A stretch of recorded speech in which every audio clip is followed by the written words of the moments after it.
Chapter 10. Chet rose to his knees and threw up. When he could stand, he staggered over to his clothes. His hands were shaking so badly that he could barely button his shirt. He shoved his feet into his boots, not even trying to lace them. And then on wobbly legs, his blood pounding in his ears, he ran up the hill and found his way to Main Street. He pushed past the ladies with their shopping baskets. He crossed the street, ignoring the honking motor car that swerved around him. A man in a buggy shouted at him to watch out. The horse whinnied. Chet barely noticed. He staggered into Mr. Colton's hardware store, tripping across the doorway and knocking over the display of watering cans. The clattering brought 3 customers to the front of the store. Mr. Colton hurried out from behind the counter.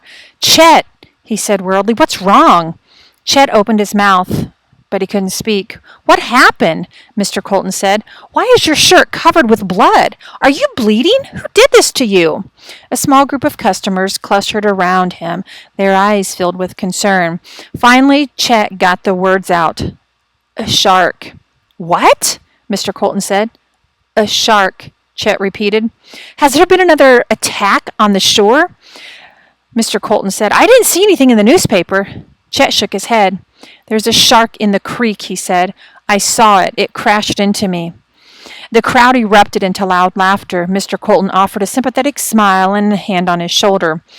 "It's the heat, my boy. It's driving us all a little mad." He asked one of the customers to go into the back and bring Chet a drink. He led Chet through the laughing crowd and sat him on the stool behind the counter. A man handed Chet a tin mug of water. "Take a drink, my son," Mr. Colton said, but Chet pushed it away, and water splashed onto a pile of seed catalogs. "We have to warn the people."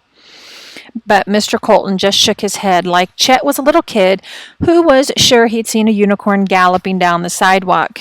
"There's so much garbage floating in that creek," Mr. Colton said. "It could have been a plank from the dock, or a barrel, or a—" "No," Chet said. "It was a shark." "I think maybe all those pranks are getting to you," Mr. Colton said. Chet knew that he must sound crazy, that he could spend all day swearing that he had seen a shark. Nobody would believe him. Why would they? A shark in the creek? It was impossible. Except that Chet had seen it with his own eyes. If he had been a step slower, he'd be dead right now, another name in the newspaper. "It's all right, son," Mr. Colton said. "How about I call Dr. J and he'll give you a ride home? You've never been in his motor car, have you?" Mr. Colton headed to the back of the store to use the telephone. The customers drifted away, shaking their heads and chuckling. No, nobody would believe it. Meanwhile, the shark was still in the creek. And then it hit Chet that there was one person in town who just might believe him, who might know what to do. He wasn't sure, but it was his best hope. He slid off the stool and rushed out of the store. "Chet!" Mr. Colton called. "Where are you going?" Chet didn't turn around. He had to find Captain Wilson. He wasted enough time already.